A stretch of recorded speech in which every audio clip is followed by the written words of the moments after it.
Signallar bilan ishlayapman, lekin har doim minusdaman. Hattoki o'sha signal bergan trader foydada bo'lsa ham, men minusda chiqib ketyapman. Traderlar moshinnikmi? Yo'q. Aslida sizni bilimingiz yo'q signallar bilan ishlashga zonalarda. Mayli, bilmasangiz ham signallar bilan to'g'ri ishlash bu strategiya bilan aniq minus bo'lish ehtimoliyati past bo'ladi. Faqatgina sizlardan hozir e'tibor va stop lossni har doim qo'yish. Demak, zonani ko'ramiz. Gold sell now deb trader beradi. Misol uchun, mana o'zimning signallarim qanaqa? 2880 dan deylik zonani 2877 gacha 3 punkt qilamiz. Stop lossimizni o'rtoqlar, stop lossimizni zonadan 3 punkt bo'ladi har doim, eng oxirgi zonadan 2883 da bo'ldi. Take profitlar. Take profitda birinchisi bizada 2875. Ikkinchi take profitimiz 2873. Keyingi take profitimiz 2871. Keyingi take profitimiz 2869. Deylik, 4 ta hozir maslaga take profit qo'ydim. Endi biza nima qilishimiz kerak? Birinchi zonadan o'rtoqlar 001 bilan kiramiz. Birinchi zonadan 001 bilan kiramiz. Bo'ldi.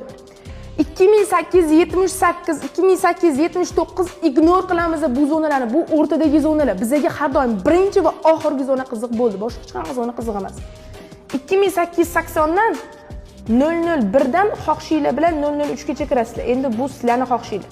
Stop lossni обязательно 2883 ga qo'yinglar. Nima bo'lgan taqdirda ham hech qaysi trader stop loss qo'ymaydi-da, to'g'ri, lekin stop lossni bekorga bermaydi. Shu stop lossni urgandan keyin yanada uchib ketishini yoki yanada tushib ketishini hisobga olgan holatda beradi. Endi mana bu 2877.001 bilan ochilgan bitimingizni siz ikkinchi take profitda maslahatim 100% yoping yokida 50% yopib qo'ysangiz bo'ladi.